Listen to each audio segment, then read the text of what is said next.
just so she knows how it runs, right? So, first of all, roll.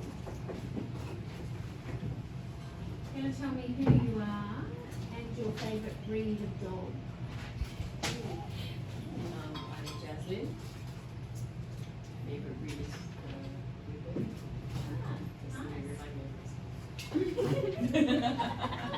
Very good.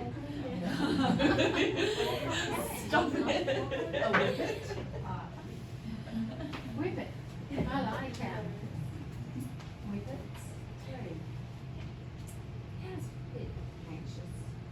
I suppose, but they're nice, aren't they? Yeah. Kind of easy care, too. That's good. Easy care, anxious, model. All right. Henry. Henry is there. Pitching. Yeah, okay, so golden retrievers, when they have issues, they usually resourcing, guarding, holding stuff, putting stuff in their mouths, overly oral, tender. Not easy care, skin-wise, hair-wise. But yeah, I mean, nice. Well, yeah, okay. And I'm Christy. My Christy? favorite breed is Cocker Spaniel. Ooh. Yes. Why? Tell me why. I like their ears. Do you? Yeah. Their ears and no one else. What, the way they get in their food, the way that when you lift them, that they stink again. I don't know, just those curly hairs. Oh, you'll see some high-level Cocker Spaniels in the video today. When they're bad, Yeah, they can be they bite. They bite. Yeah, guess I'm not going to say it's up there for me. I know, they are quite I know, I'm just high- like, they are oh. quite high care too. You know, they need a lot of grooming. You see, I always worry about animals that need a lot of grooming in behaviour, because obviously if you've got a behaviour issue, you don't like to be handled much. And then if you have to be groomed a lot, that can be a major problem for the owner, just the handling. So I'm always looking at easy care with it, a good choice, you know. Because even if you're anxious, you never have to go to the groomer. You never have to do anything more with that dog than, you know, maybe you don't even have to brush it. It's so easy. Anyway. Natasha? My favorite breed, Australian. Okay. So Aussie Shepherds, American breed, right? Yeah. Yeah, quite high drive dogs. Certainly see a few issues with them because they're so pretty, so pretty. Okay. And people do buy with their eyes, don't they? They're like, oh my god, look at that colour. And the blue eyes. I want like a chill color. Let's try one. None of those fancy ones. None of those No. Yeah. Something But people random. really love the girls, right? Once you get into the Buckle. fancy colours, you start to. That's so cute. What do you love? The bubblegles. Oh, yeah, yeah. those two. I missed something. Because they don't have a tail? Yeah. Oh, the bobtails. No, not the bobtail. Like the bums. Not the. It's not the. Oh. Yeah, they Oh. actually look at bums. Yeah. Oh, okay. Oh, maybe you don't see those ones. No. Okay. My name is Estelle, Still, there you go, yeah. and my favorite breed is a bull mastiff. Yeah. Can be. Again, if you're a worried bull mastiff, you're pretty scary. Yeah, don't see too many purebred bull mastiffs. I see a lot of bull mastiff cross things. And they can be really, suspicious.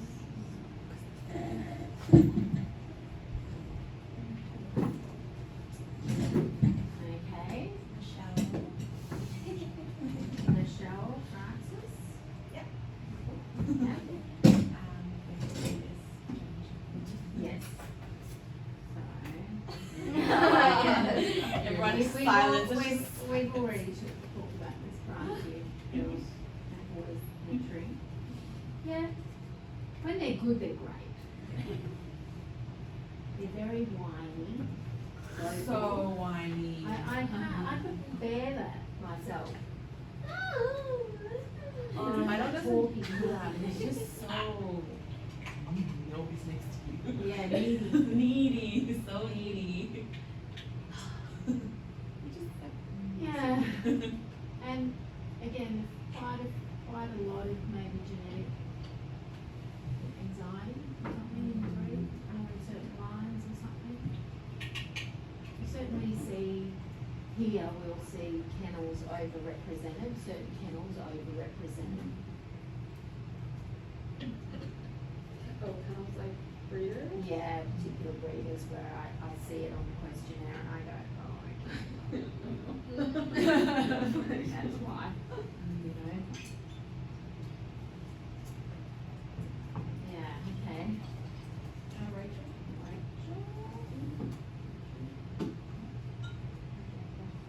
Jack Russell, why did you whisper it? I said it won't be my favorite dog after tonight. Actually, you know, I mean, I'm a terrier person, so I like them too. Especially wire hair. How cute are they? A wire haired Jack Russell. Oh, Oh, I mean like the little dashies. the They're so wire cute. haired Daxies. So cute. I love They're it. like little men. They do have big teeth.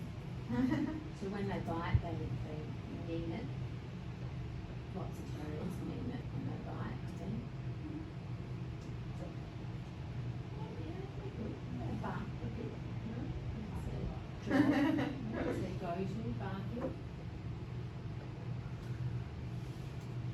Pretty easy care though. Yeah. I'm all on the easy care. You know. Okay. We have Marissa. I really like European Dobermans. Okay. Yeah, well, we've got a Doberman right at the end where we're gonna go. He's a, I think he was from Ukraine. Or Latvian or something. Breeding stock.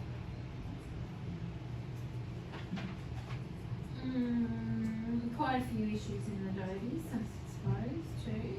But they are easy care. A lot of really bad breeders. A lot of bad breeders, yeah.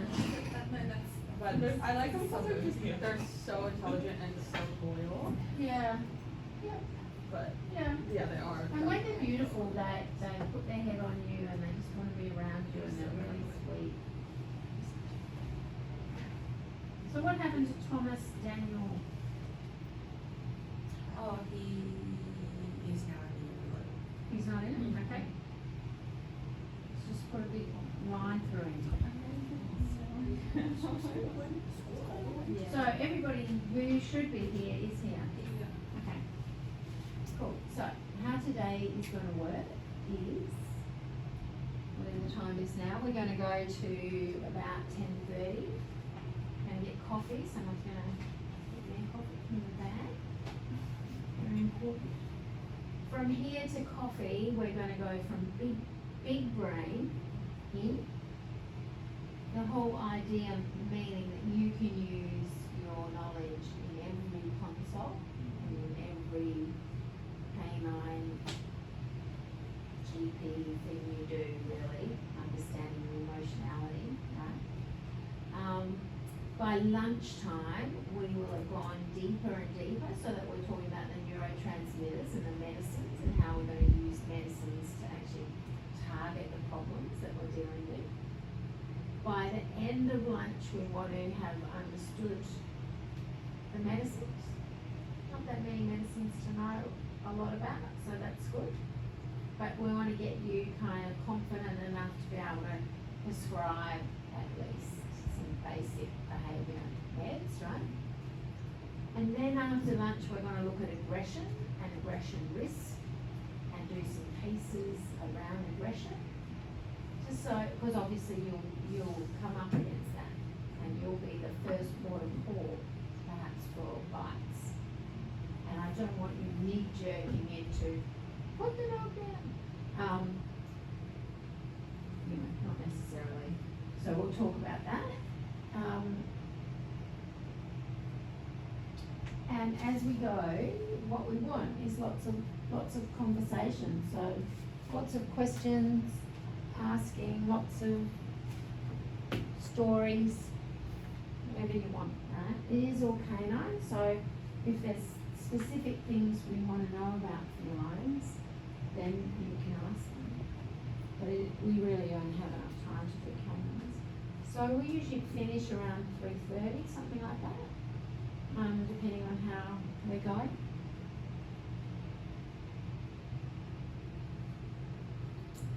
What I want you to do is I want you to be anthropomorphizers.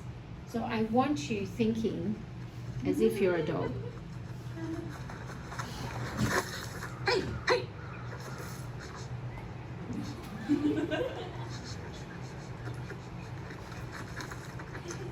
Hey, hey, hey.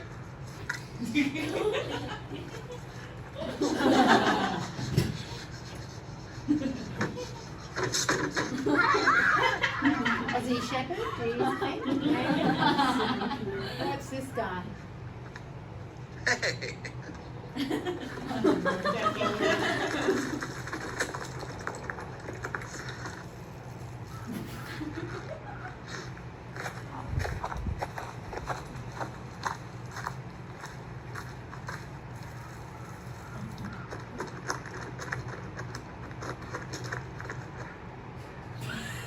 Heart disease? Cavalier? Hey. Hey,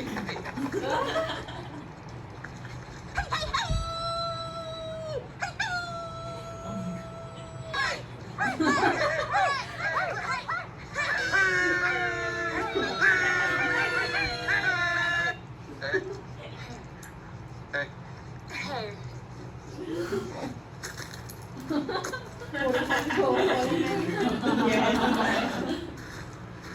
Lab, maybe? Hey.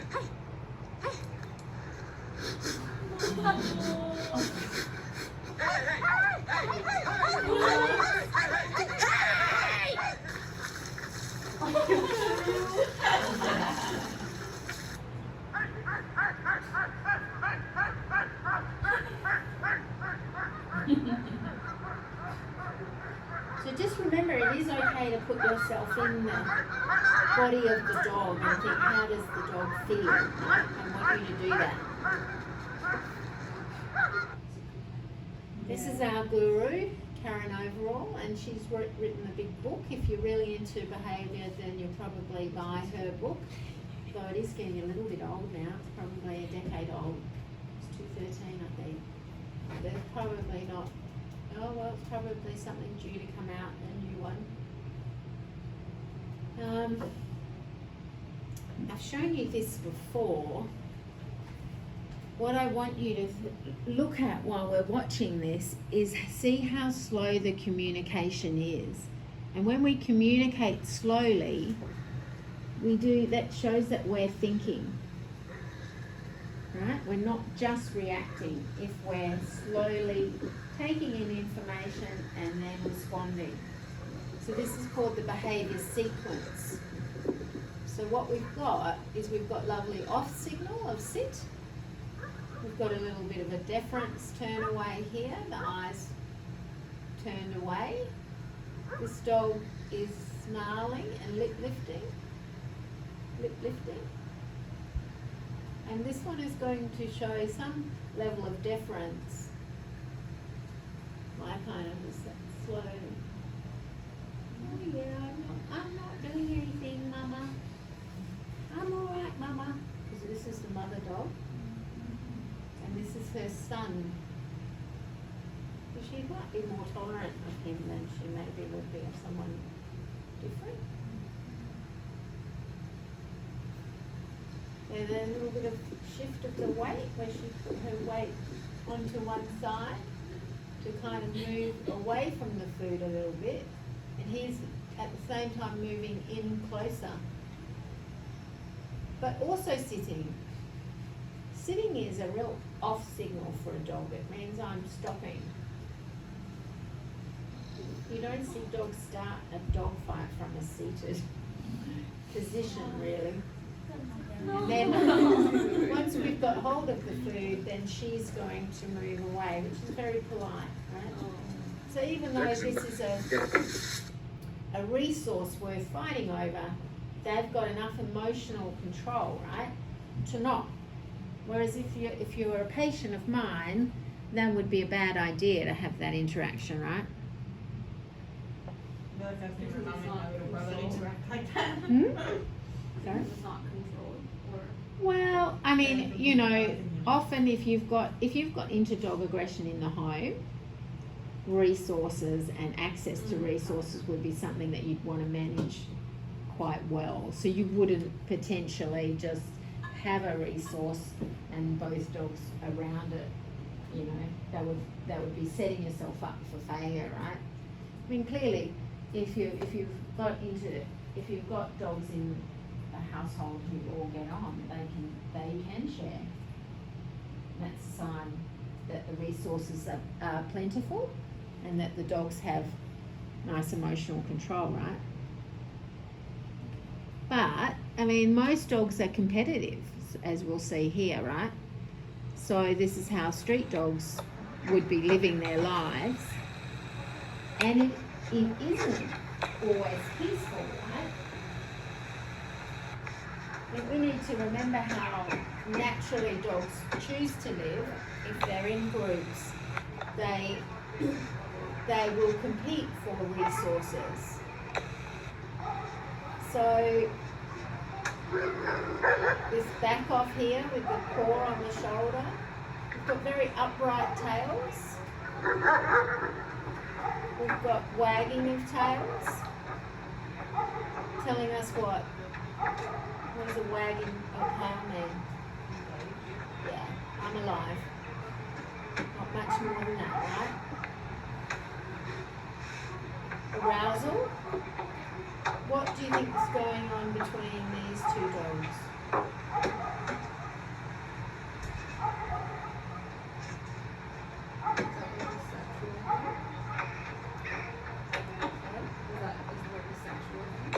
Yes. Sexual. Yes. This is female. These are all males. Okay? Bar fight. So she's in season. These are interested males.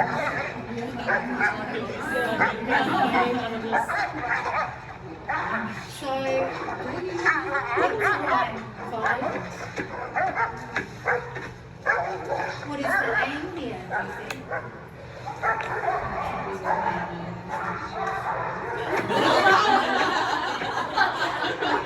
Smart guy. So that's good, right? We've got a little guy who's not fighting. He's passing on his genes. These doofuses down here.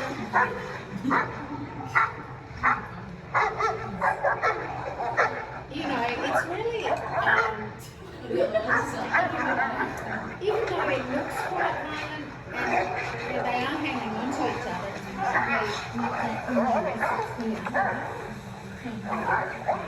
the intent is to over. So how long is the time on the dance, guys? What do you think?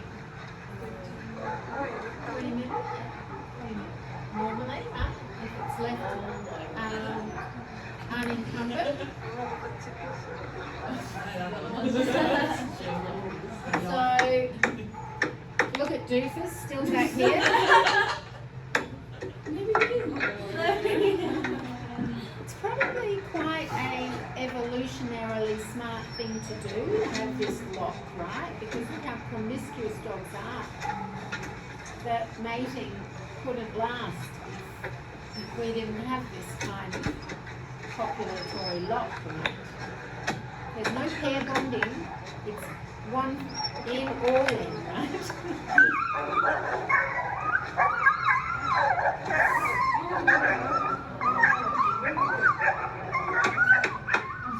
So she's gone off with that. Doofus is still back here. He really doesn't have his priorities right now, does he? Fighting. So he's gone. He's painful, but he's probably a sire. So he's probably spread his genes. And that is obviously the aim of the game, right? Biologically, that's the aim of the game, always. To reproduce, to have offspring. But it's not very Conislow, is it? It's not what we're used to seeing. So I guess, people forget how much we manufacture and, control dogs' biology, don't they? So, good, bad, who knows, ethics. You could ask yourself all those questions, couldn't you? No, we're not going to do that. We're just going to keep going. So, I want you to imagine your brain with a hand inside it. In this way, right? Okay, and behind your skull here is your frontal cortex, your two fingers here.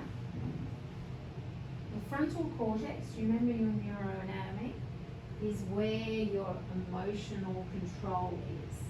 It's your thinking center. So Henry, when you are in the car and someone pulls in front of you, your emotional control is so good that you just give him a little wave, don't you? I don't imagine Henry is out of his car saying, "Come on, man, I'm gonna hit you." Right? So that's because you've got these two fingers here linked up nicely to your emotional centers underneath. Right? So the difference for dogs and humans is the size of the cortex, right? The cerebral areas where we do all our maths and computing. But once you take that away, you have your limbic areas, right? Your emotional center, brain, your old brain, your mammalian baseline brain, think of it that way.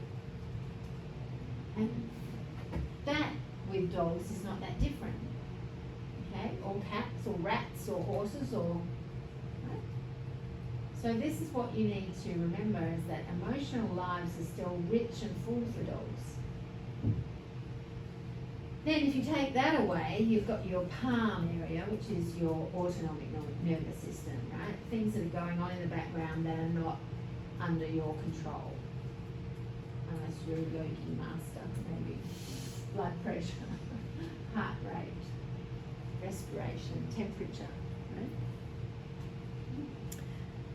So, what does that tell us? Well, how we want to think about the brain development, because we have a whole lot of, I guess, early life that an owner will not be in charge of, right? And maybe not even aware of the importance of the early life. But you, of course, as veterinarians and scientists, know that all that happens here is going to impact later here, right? So this is all very much accepted science now, that what happens in utero and in early life, it changes the way your later brain chemistry works, right? And exposure, early socialization, which begins at the 3-week mark, meaning that the breeder or where the dog is reared, they have more say in how the dog is going to end up than the person who gets the dog at 8 weeks of age. So this is the problem, right, for your clients who go, oh, I was down at the pet shop and I saw this really little cute little white fluffy thing, 8 weeks old, how bad can it be? Right? Really bad is the answer, right? Because they think they're getting a blank slate at 8 weeks of age. But already so much can have gone wrong. That we may never, that animal may always be a behaviour patient. Really? Right? I often think about, human analogies because that makes it easy for people to understand. But if your mother now is a person living in a Ukrainian,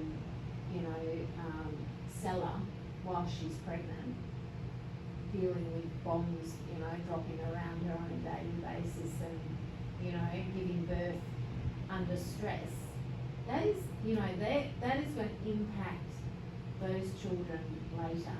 And we'll see over time that those children born in eras of great stress and wartime and things like that, it's impactful on them. Not prescriptive, not always, but it can be. So that early life, and that is relevant. All of this stuff in your notes, remember these words? Altricial, remember this from 3rd year? Who's got the photographic memory to be able to tell me what's the difference between altricial? What's the other one? Oh, very good. Very good. Very good.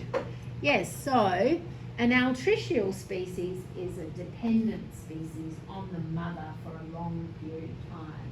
If you're dependent on your mother for a long period of time, it matters what kind of mothering that is, right?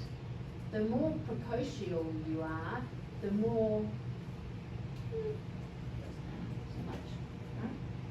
How you're mothered, because you develop really quickly. What kind of species are precocial? Equine. You know how they can get up and gallop in 24 hours? They're not, puppies are born blind and deaf, can't urinate or defecate on their own. There's a lot they can't do. They can't ambulate except with, their front legs, and human babies too, very dependent, right? Rats, I think, are quite dependent. So more the ruminants that are more quicker developing. So there's the research. I'm not going to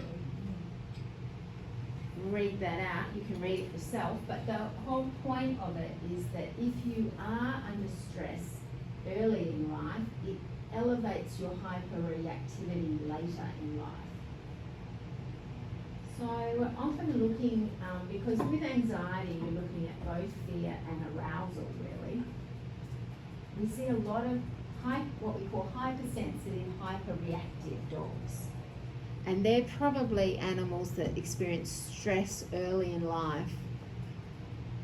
This kind of picture, for instance, which maybe in years gone by wouldn't raise any red flags, raises red flags now, because what we see is we've got this very dissimilar sizes. Trough, we call that trough feeding. So competition, someone missing out, someone under more stress. You never want to buy the runt. You actually don't want a litter with any runts. It's a red flag to have litters with runts. It means that not all the needs were met, right? If we look at this, which is in your notes too, because it's a bit hard to see here, this is from a human text about post-traumatic stress disorder, but the point point of it is, there's some of you, let's think about Henry again. I like to pick on the boys because we don't have that opportunity much, do we? Henry's bridge is weak from the beginning, right? It's all cracked, the road is terrible, right? Now that's his genetic makeup, and that means that what, you know, a tiny little cart goes over Henry's bridge and it's collapsing into the river below. If Rachel has a very solid bridge, right, made of metal, steel, iron, she's got semi-trailers and heavy loads going over her bridge, no problem whatsoever. So what it means is that your genetic code is your bridge, and how susceptible you are to stress and the things that happen in your life depends on your bridge to begin with. So some of that you can't control that, right? So we'll see that, won't we, in our classmates? Some who fall down by the wayside, right, because the bridge is weak, and others, you know, they're out every night partying, they still pass the exams, whatever, you know, and they're not stressed. Whip it like, you know. So, yeah. I think people are in a way attracted to animals whose characters maybe resemble the character, you know, what they like as well. Yes, it's not looking good for you, is it? Well, it makes sense because if you're gonna be caring for an animal, right, you need one that suits your lifestyle and needs. Yeah. And I mean, this is probably why as humans we've made such a range of dogs, right? I mean, what other species have we manipulated to the extent that we've manipulated the dog? I mean, it's incredible, isn't it? I just saw as I entered today, this 80-kilo Great Dane, they had 2 little people with it, you know, that was smaller and probably weighed less than it did. You know, it was a statuesque dog. Very tiny little man, you know, he's like, I can get the biggest dog I can. I don't know, but that's so weird, isn't it? That and the Chihuahua can be in the same species. Like we've really made some major selective, you know, choices there. Okay, so knowing all that we know about development and some of those aspects, right? We certainly have behavioural red flags in dogs that really, even as a GP, in those puppy consults when you've got nothing too much to talk about, you don't want to sell food and food treatment, right? You want to have more of an overarching conversation about stuff. Just make some nice notes about where the puppy came from. Where did they get it? You know, what did they know about the parents? Did they see the parents? Did they meet the parents? You know, what was the mothering like? What was the litter size? Was it a first litter? Was it phloem? Was it, obviously, once it's in your clinic, the shy and timid during puppy class is a major red flag. And your nurses or whoever it is that's running your puppy classes should be flagging these dogs for you to talk to them about the behaviour, potential behaviour issues with fear and timidity. Because before 12 weeks of age, you should be what? Speak up.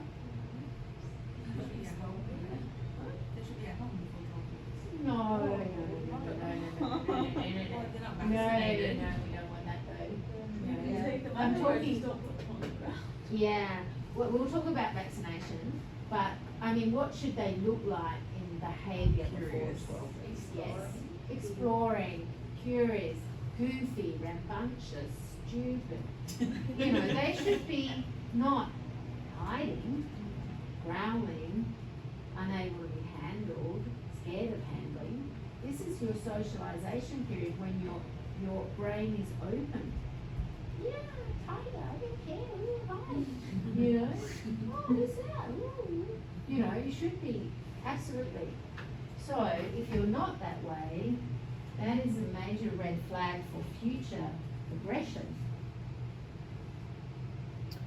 You know, okay, say they buy the aloof, protective, loyal breed, and it's shy and timid, that is not good. You don't want a shy and timid bull mastiff, because that is going to turn into scary bull mastiff,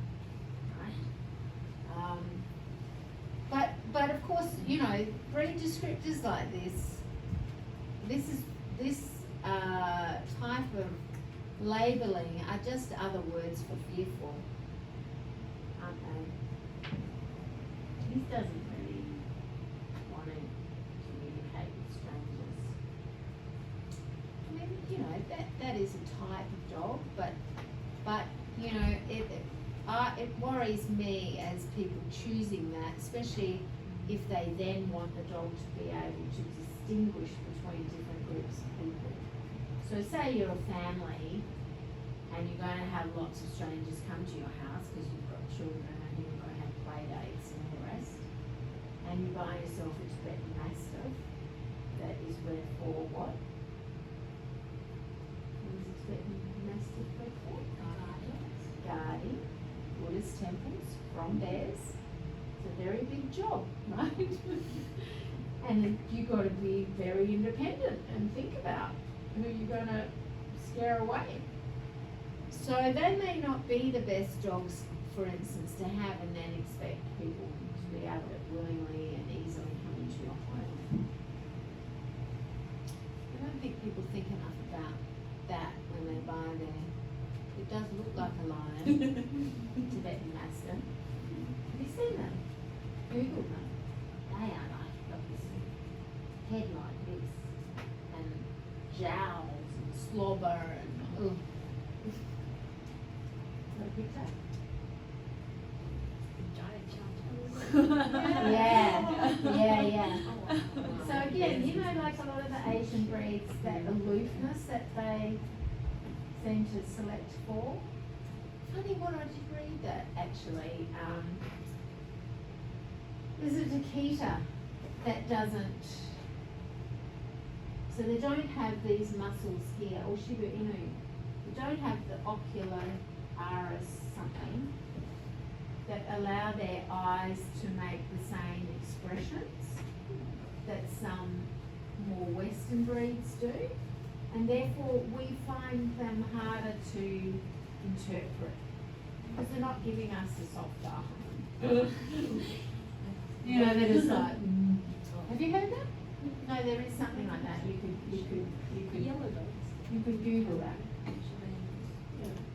So then, the abnormal starter course is singleton puppy. It would be a problem, right? Why? Why would it be a problem? Yeah, and just be frustrated by it. Like my son, spoiled. But you know, like what's normal in dogland is litters of dogs, and that's how you learn about other dogs, canine signalling, all of those things, right?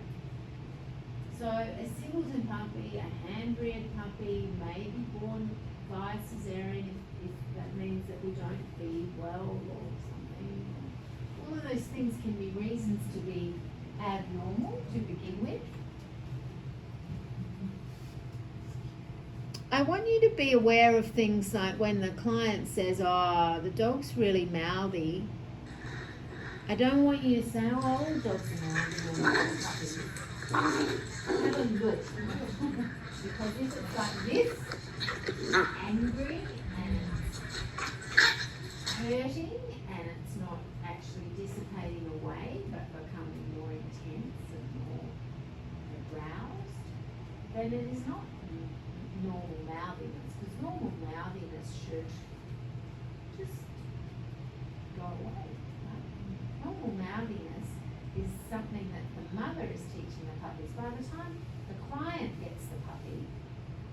But mouthiness should be, if we don't hand play and we don't muck around the head like children sometimes do, and then right?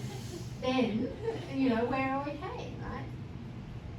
We replace our hands with toys, we give them adequate chew things, and that just fades away. So if the client is telling you at the second or third not at the second, but more like the third vaccination, or even like a year on, that is abnormal to be putting your teeth on the skin, right? So I think of it akin to the kid on the pants pulling. Question asking, annoying, and not really reading the room well, right? So they ask the same question over and over again. That's what mouthiness is. So then you ask yourself, what is wrong with that dog's ability to just gain normal information from the environment? Then we see, okay, this is a dog that's failed puppy school. And we're looking at its response to the fake dogs.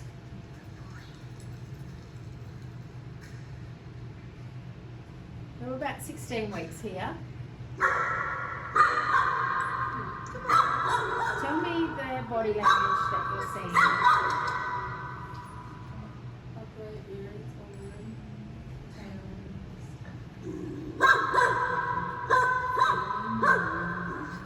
What is the bark? What is bark telling you? Go away. Hear the growl in the back?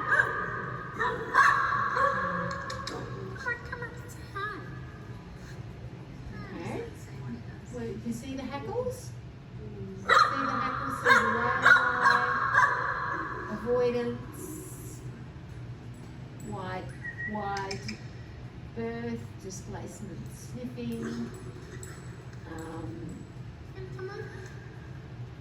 It still hasn't worked out that they're toys or safe enough to engage with.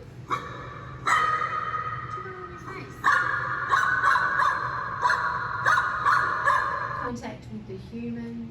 Just again, the slowness there to go. Yeah. Then. So obviously, what happens is a visual trusting, especially when you're scared. It's like when you think you saw a snake or something. Oh, actually no, it's not, right? But if initially your brain believes what it sees, and the first response will be, this is how I feel when I see that. Obviously, the quicker you go to thinking, the quicker the dog would go, oh, they're not real. This dog's not got there, right? Doesn't get there. And this dog is a dog that was hand reared, I believe, away from mother and siblings. Also has the genetics of a camp dog. Very hyperactive, hypersensitive, can't be handled, can't be collared, held, can't be lifted into the car without showing aggression. She lives with 2 children who are autistic, 8 and 10, and this is becoming rather difficult, even though she got the dog at 8 weeks of age from rescue. So eventually Lemmy, a little bit older here,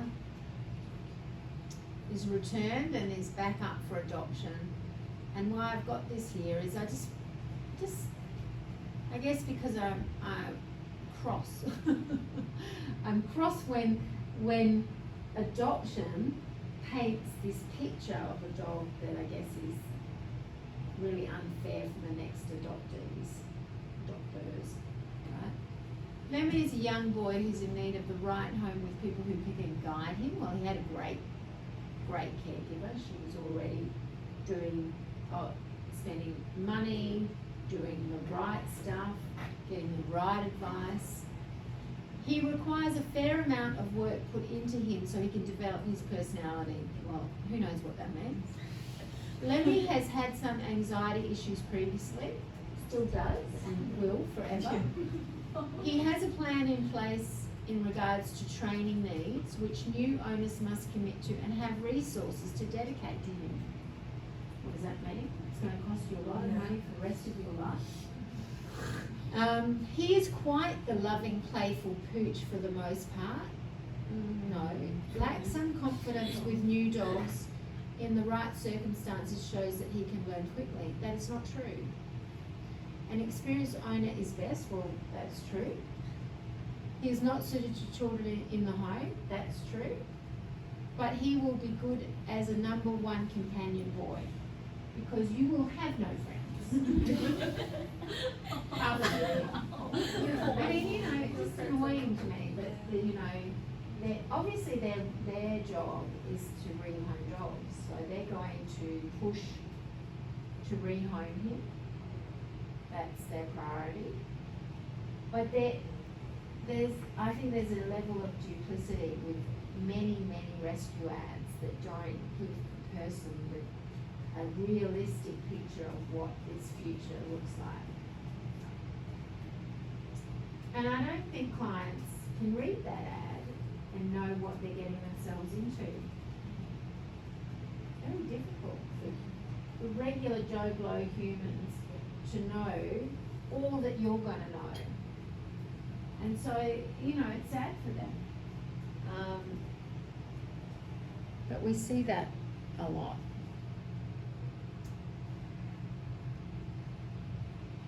So this is one of the things that we were talking about. So where was it? It was our German Shepherd lady. She was called Michelle. So Michelle said, you can't take the dog out till it's 12 weeks of age because it hasn't had all its vaccinations. Right? The problem with that will be is that you will severely miss a lot of social experiences that you might need the dog to be good at. So you want to compromise between vaccination status and socialisation. So normally we would try and do 6-week vaccination, then a 10-week vaccination, and we would get them out after 10 weeks.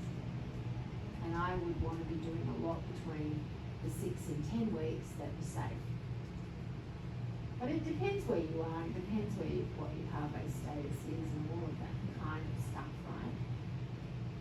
Certainly if you wait till they've had 3 vaccinations at 16 weeks of age to start to expose to the things you want the dog to be good at, it's too late. I mean, we see a lot now, of course, COVID puppies. So dogs that 2 years ago didn't do puppy school, didn't do anything, they are under-socialised. And sometimes, you know, what people attempt to do later to socialise is now flooding. So it is experiences that are too much for the dog. So, do you recommend to the owners? Do you say, I mean, obviously puppy school is good because most of those puppies are vaccinated. But what if they take it and they're like, oh, I'm about to pop, and you know, obviously that's Yeah, I mean, you know, the park experience can be bad in lots of ways as well, not only for infection, but like monstering of the dog by other dogs and other owners who are letting their rambunctious dogs overplay with the puppy. Now the puppy's scared of dogs. So dog parks are not where you need to be going, but you might meet some other friends with their vaccinated older calm dog in their yard, or you might, you know, go to your local cafe and sit on the strip with your puppy on your lap, or you might, you know, go through the coffee drive-through. You might go. I don't say Bunnings. Although you can take puppies to Bunnings, but what I have seen when I'm in Bunnings and those places where they say you can take dogs with some very scared puppies. So people, again, taking their dogs to places as a treatment for being fearful. Because if your dog is fearful, you have to be very careful in the exposure. But if you had a normal puppy, let's say you've got one, yay for you, right? You've got a normal puppy, yeah, you would maybe go to Bunnings, you know, push it around in a trolley, because it's going, yeah, yay, hey, wow. But if you've got your little dog in Bunnings and it's going, shit, oh my God, then that is an exposure that is potentially emotionally damaging, right? So it's always about reading that body language. This is why you're picking the puppy carefully in the beginning, the rambunctious, goofy one. I took one, we got like just a little like free stroller, like those, like little ones. And we just like put it in the stroller, like sort of like strapped it in a little harness in the stroller, Perfect. walked it around, took it to like, because we knew he was already really comfortable, so we went to like a outdoor concert for like short period of time. Yeah. And then, yeah, just brought him over at cafes, restaurants, like sit on the chair, tons of people come by.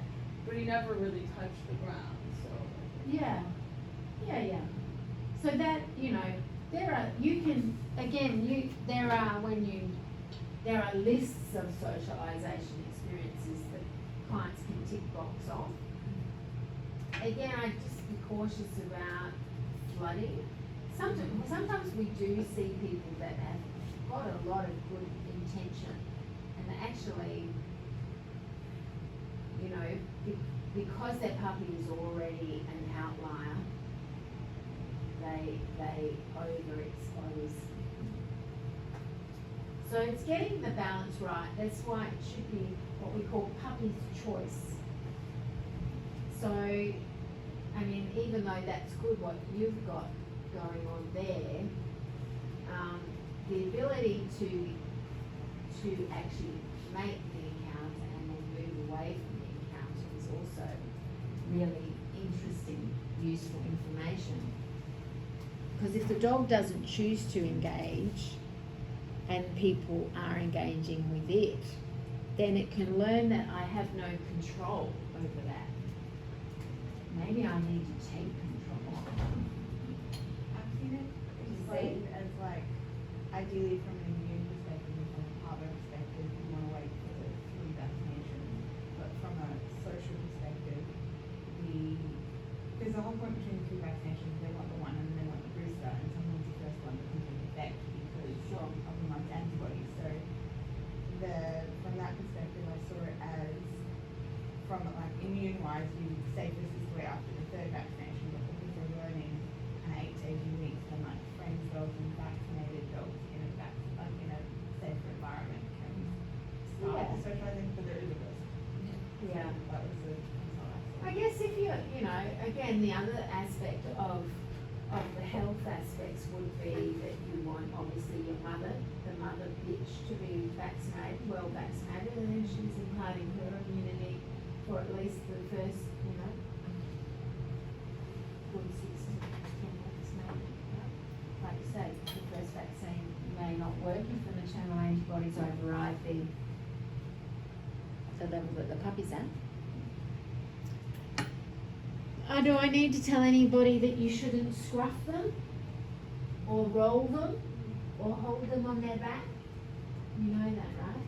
You're never going to do that, are you? Never. Never, never, never. Because I do hear about it still. There's still vets out there, maybe they're still my generation, but even still, that mythology of being the dominant leader and pack leader just creeps on in there. So I just need to make sure, don't ever give anybody that advice and don't ever be that vet, because I will be very upset.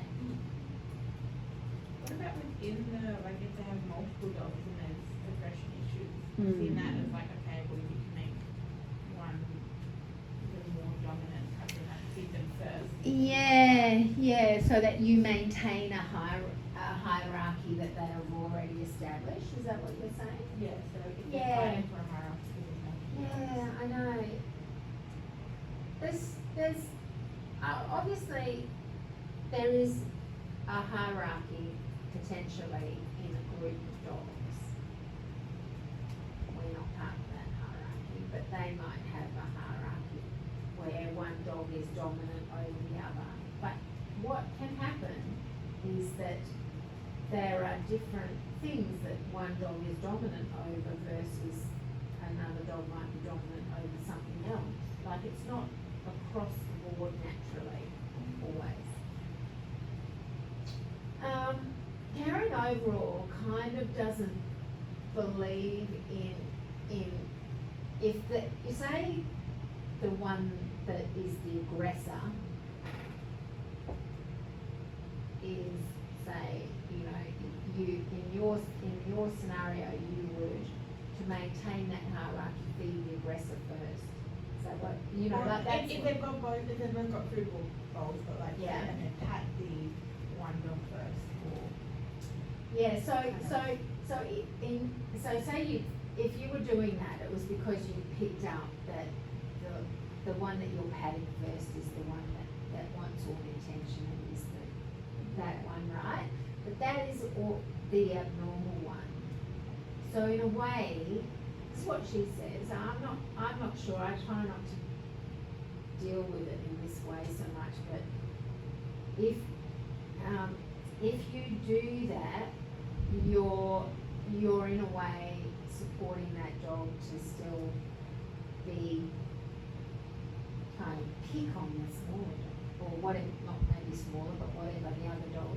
So what more or less you do is you manage the scenario. So you know what, you're not going to see each other eat.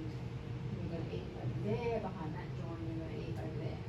So you manage first of all, you manage it so that you don't have the active competition, but you would and then you would teach both dogs levels of emotional control and foundation ways of behaving in proximity to each other. So it's both not, it's not supporting that, you know, trying to kind of work out what the hierarchy is and supporting it. And it's also not just letting them work it out themselves, because that's another common thing that people say, oh, I think I should just let them work it out themselves. Well, they'll probably make it a fail at that. So it's kind of a little bit more nuanced than that. But it's a bit like, if you imagine you've got two children and you go, oh well, he's the older brother, and he's dominant over the younger brother. Do I let my dominant son, you know, I feed him first and I give him more money and I, you know, like, it's not that though. Yeah, because the other aspect is that it doesn't have to be fair for dogs either. So they don't let them work it out themselves, but also don't force them into a hierarchy. Yeah, it's so tricky. I actually hate working with inter-dog aggression in the household when I see that as the case I've got. I think, oh, because I find it the most complex and difficult one to get right, because I think because of what we're talking about here is trying to work out, well, what is the dog's motivation here? Are you having a go at that dog because you're anxious and worried about your resources, and so if we make you feel better about your resources, you'll be better? Or are you just a bully? Are you, you know, I mean, there's lots of different things that could be, which will look different and kind of respond differently. See what I mean? And I mean, I do think about it like this, right? So say Henry's girlfriend, Henry and his girlfriend no longer want to be together and live together. Is this accurate, Henry? And I say, well, you're going to live together. I'm going to medicate you, Henry, so that you're able to live with her. Do you know what I mean? Like, it's just, that's what we end up doing, right? But you know, like you're asking two individuals to get on, but maybe just no longer get on. It's just really super difficult. Henry doesn't want to take his meds. So, I'm going to start picking on someone else in a minute because Henry's going to get too upset. So what this is showing you is a German Shepherd breeder in the States, lovely, and you should write down her name, Michelle, because she's awesome. Suzanne Clothier. So individual dog being being fed their food in the lap of the human. A litter, a whelping box full of detritus that involves some stress to manipulate through, makes noise, feels funny, has different sensations and sounds, and all of that kind of stuff means that, and the humans are all right here, right from the get-go. As soon as those eyes and ears open, human touch is normalized. Holding, caring, soft manipulation, all of those things want to be just part of the normal everyday environment for dogs to be accepting of that later. And so that's what you won't get if a dog is bred outdoors or for conditions. We'll look at a puppy mill now.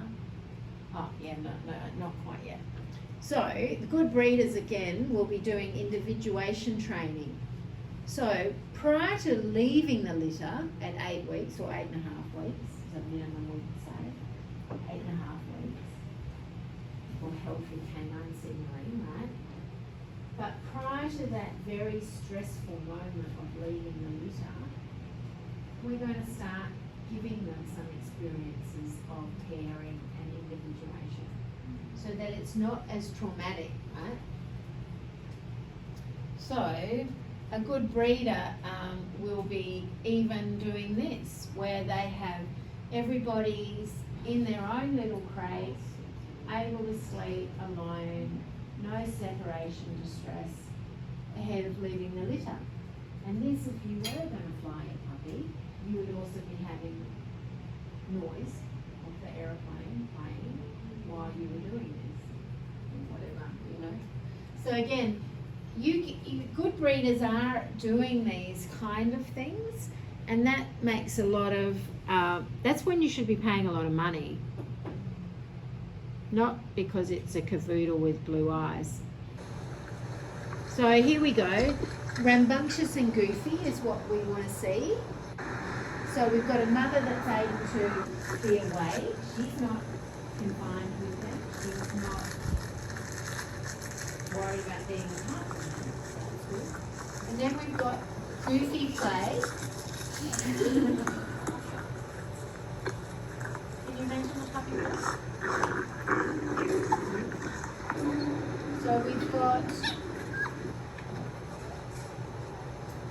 all like-sized puppies, and what we've got is we've got novel object, the slide, that we happily navigate, and even though it's potentially scary, we just keep trying it, and that's what we want. No puppy looks scared, no puppy looks confident, and then she's the one that teaches with the mouth. She's got the kind,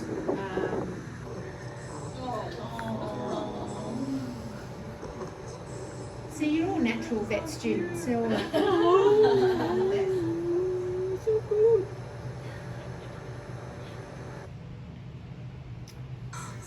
So then, you know, this is a client of mine from New South Wales who this is the reactive dog that was dog reactive. She spent a long time finding her breeder of the boxer puppy because this dog did used to live with another dog, so even though it's generally dog reactive, it can have friends. And so she wanted to get it a friend. She spent 3 weeks in the town selecting the puppy, meeting with the breeder, you know, choosing the right temperament puppy. And then she's sending this film because she wants to check what I think about interactions and stuff. And what you see is a lovely, you know, very strong older dog able to, you know, regulate itself to play nicely with this kind of sharp-mouthed little boxer puppy. So it's a pretty good start, and you'd be pretty happy with that. And she doesn't obviously let them play like this for long periods of time. They're separated out, they've got pens.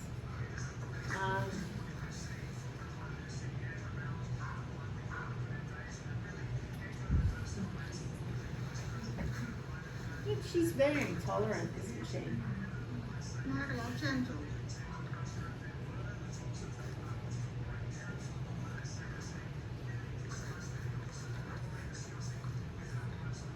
What are your thoughts on having collars and harnesses as far as like with the play? Because I know I've seen a lot yeah. of dogs Yeah. just conditioning themselves that grabbing the collar is really fun. And Right. then Yeah. they just- Yeah, I don't know why the dog's wearing a harness actually, but look at that, the way it's able to disconnect from the play. Both dogs are able to be good. Yeah, you probably, certainly, especially stuff. yeah, you wouldn't want to take collars off probably. They were less than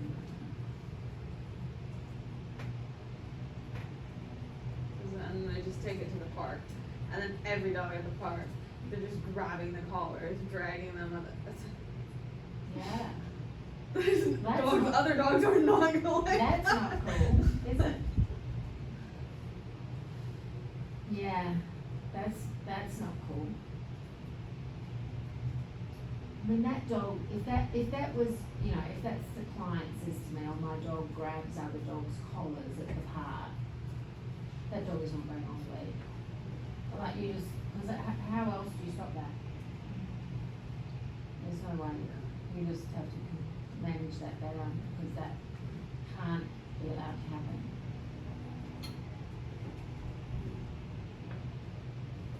So then the next point of major problems for us, of course, is when the dog reaches social maturing phase. But the point of this is, this begins at 12 months.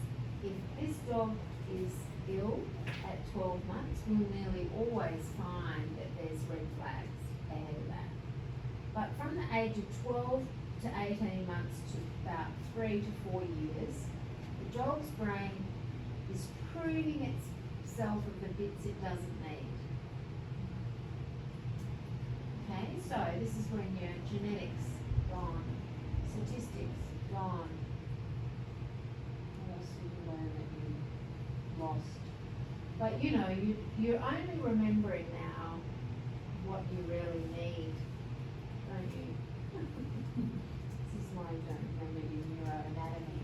But you know, the dog is, if the dog is practicing reactive behaviour between the age of 1 and 3, it's getting much, much better at that.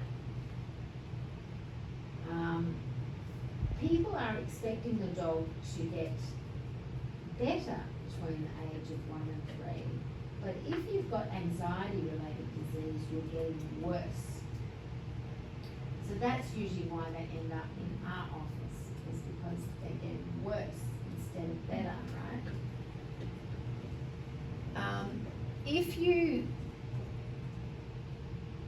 Do you remember being an adolescent? almost null and void for their students, because you're also type A, that you never did any crazy stuff. Did you do any crazy stuff? Did you take any little white pills that you shouldn't have? Yeah. Did you do anything crazy? No. But if you're a normal adolescent, you do, right? And the reason you do that is because your emotional brain is outpacing your thinking brain. So your thinking brain is growing, your emotional brain is on a COVID curve, right? Going up very exponentially. And there's a gap between thinking and emotionality. Don't you remember yelling at your mother? I hate you. Didn't you do that? Yeah, good. You're normal then. So you're supposed to do that. Anyway, at some point they kind of link up again, right? This is when you go, you know, and you're going and having coffee with your mother and going shopping now and things like that. And before you sell. So I think dogs have that, dogs do that too, right? In their adolescence where they're more emotionally dysregulated. And so people will talk about their teenage dogs. And that could be a phase that is, you know, going to settle. But if you've got true emotional disease, you're kind of, those two lines are not coming together as well, right? Some of you like this too, right? Just saying. Now, if we want to maintain as much thinking as possible or connections with frontal cortex, thinking, what do we need to do is we need to be practicing calm, working for food behaviours, right? And I like to show you this tiger training, because this is what we should be aiming for with our canines. If we could train for the behaviours we need them to do without creating scary and negative encounters for them, then actually we could be doing stuff with all our dogs. We can't really find too difficult. So the tiger has never been made scared of a man. He's always routinely rewarded with food.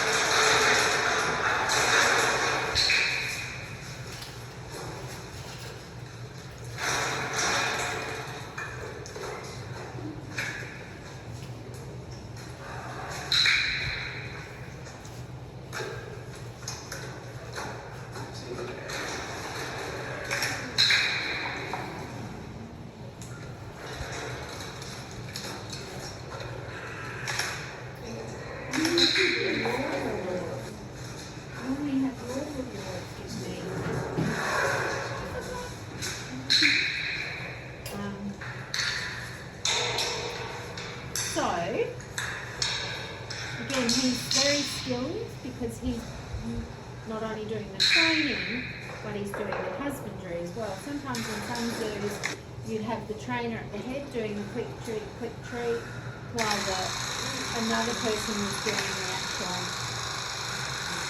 handling. The blood collection.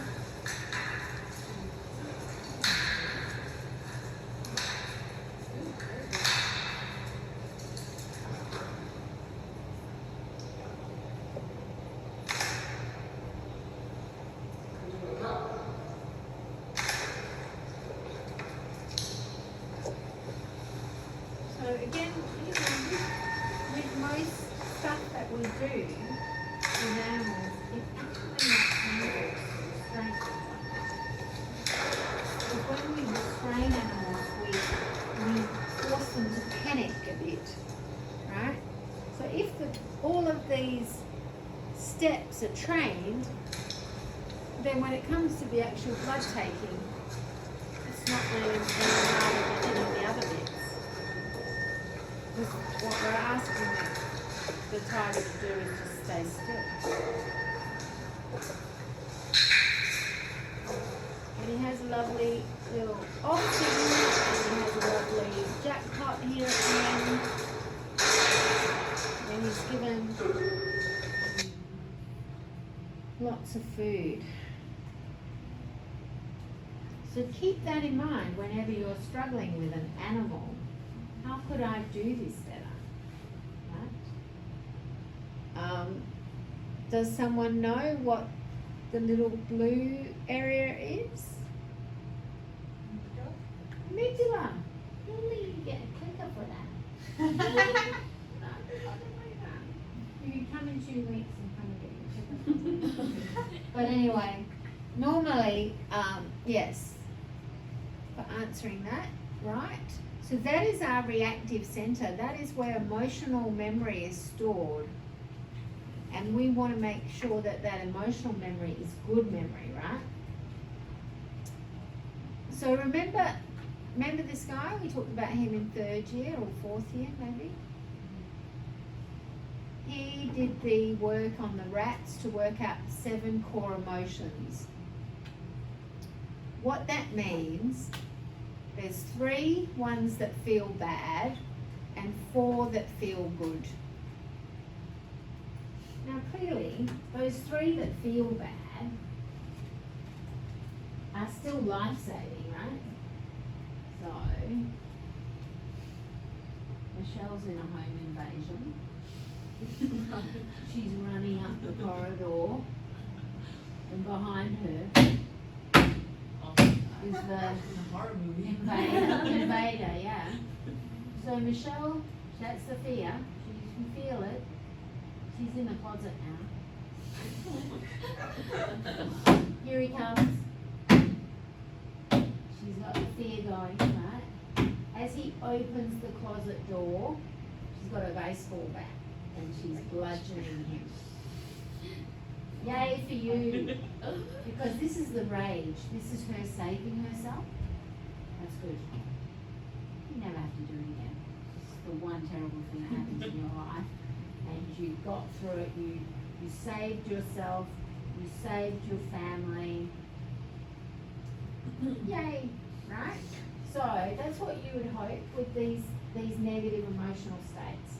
They're life-saving. They maybe don't happen very often, but they're there to get you activated, right? Obviously the problem is that if your dog is doing this for every Uber Eats, every Amazon delivery, every time your partner comes around, every time Auntie Jane is in the house, you know, that is bad, right? The dog is living daily under threat of my existence will be snuffed out, right? So, you know, these very reactive, territorial, guarding, lunging, barking, threatening dogs are not doing it because it feels good. That's what you've got to work out. Because if they are doing it because it feels good, because it's a trained response or something else, well then that might be different, right? But if they're doing it and we can hear the panic, because you can,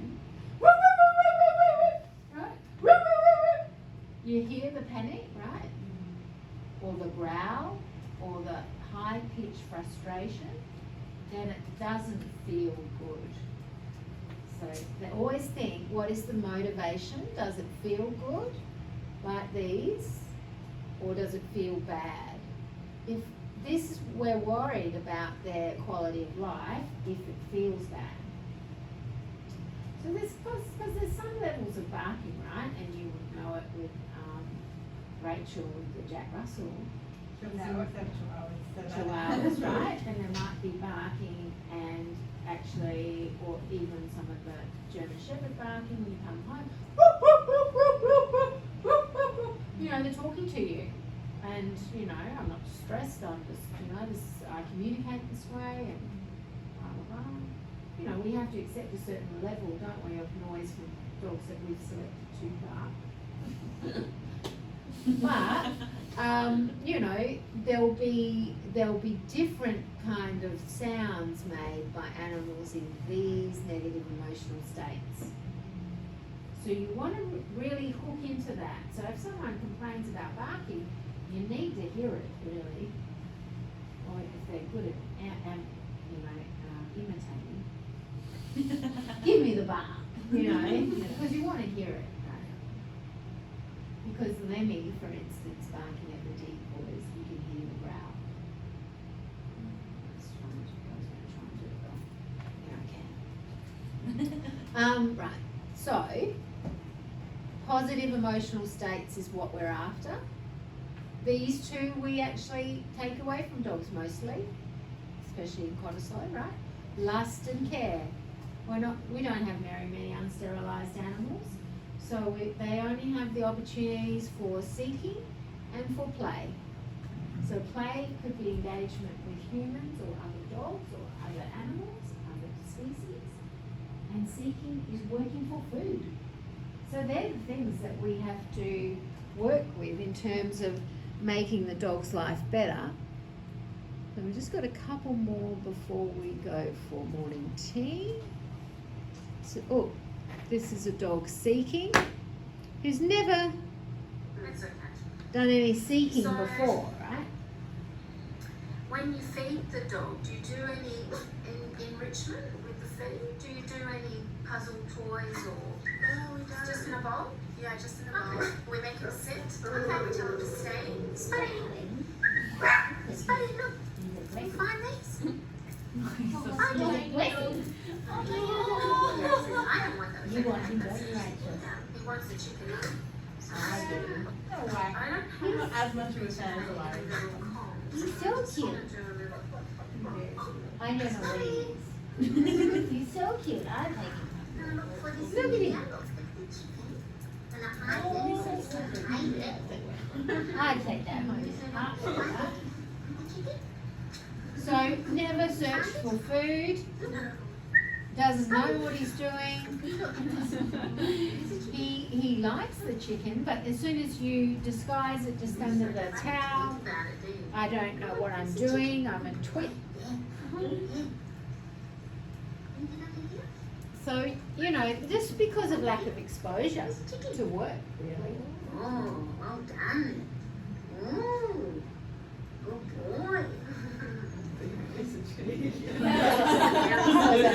bit of chicken. She's like, fun anymore.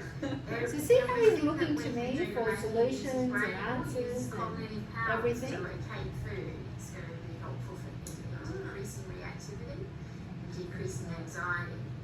Food free in a bowl is a very dumbed down way to eat, right? And for a dog like him, who's clever, Bit of false who's praise. clever, we Always do need that. to be. So I want to hear him sniffing. I want to see him We need sniffing. to be encouraging him in And all want him sorts of using ways his to nose. use his brain. So yes, good boy. It's under there. Yes, it is. Oh. Where is it? How you gonna get it? You can smell it through your packet. Yes. How you gonna get it? How you gonna get it? So something So like a this, for tongue would be instance, this too little hard for game him, could be I'd done say, with at this old point. towels. that But he, you want to make you it know, easy enough that he learn can do how it. Right? destructive he can be, for instance. This is good destruction. When it's when we're getting him to search for his food. Yeah. Where is it? Yes, keep working. Keep working. We'll see if he can work it out while we're talking. I see people do that with other animals as well. Like I've seen people use the snuffle mats with rabbits. Oh yeah. Absolutely. So every domestic animal, and even obviously production animals like this, you know, we need to be giving them ways to seek, because that is why you're alive. You know, seeking out resources that allow you to reproduce and carry on living is the reason You know, that's what motivates us to do anything. This is the whole reason you're here. This should feel like you are seeking now, doing your veterinary science degree. There's a goal at the end, and when you get to the goal, how long will the completion of the goal make you feel good for, do you know? How long will it feel good for? Yeah. 2 weeks apparently, before you are back down thinking, what's the next thing? And this is why, obviously, you know, people who are very wealthy, right, the mega rich, you know, why do they need another few million, right? Why would they keep doing what they're doing, or even, you know, why don't they all just go and live on an island, you know, rest? They don't do that. No, because seeking is always at play in the brain, saying, right, what's next? You know, that's your dopamine reward telling you. And once you get to the reward, then it's like, I don't feel that good anymore.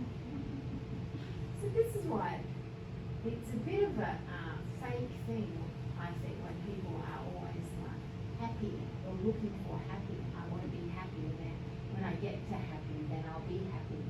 That's actually not gonna, you know, like, the brain's not wired like that. The brain is always asking you to go to the next thing.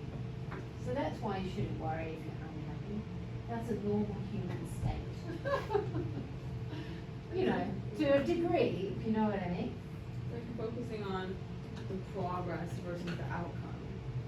Because there's always going Yes. to be, you know, if you're just so hyper-focused on the goal, then you Yes. hit that goal and it's like, woo! Yeah. You know, but like, Yeah. whereas you're always focused on like, every day, how am I progressing towards this? Yes. Then that's just a continual thing. And that's Yes. like what you're saying, that's the Yeah. dopamine. Like, that is actually what feels good. Yes. Yes. And this is why, you know, that there's a, you know, the difference between giving them a voucher and a present. You know, like, you know, there's a practicality about the voucher that's okay, right? And you all want the money, and, you know, that's good. But the present, wrapped up, you don't know what it is, more seeking in there. So, yeah. So you think about that for your dogs and think, okay, I want the dog to have that experience of seeking. And so all the little food, all the daily food, no more food bowls, every meal should take minimum 20 minutes of exploring and, you know, doing what the dog is designed to do, right? The dog is the ultimate scavenger. In their natural environment, where they were at the beginning of the first slide we looked at, they're out there looking for sex and looking for food and looking for opportunity to grumble.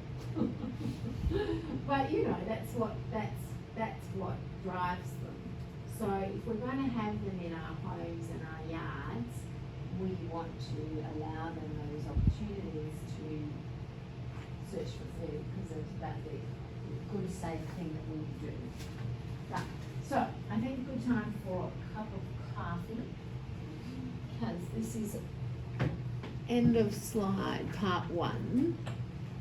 So end of this for Zoe.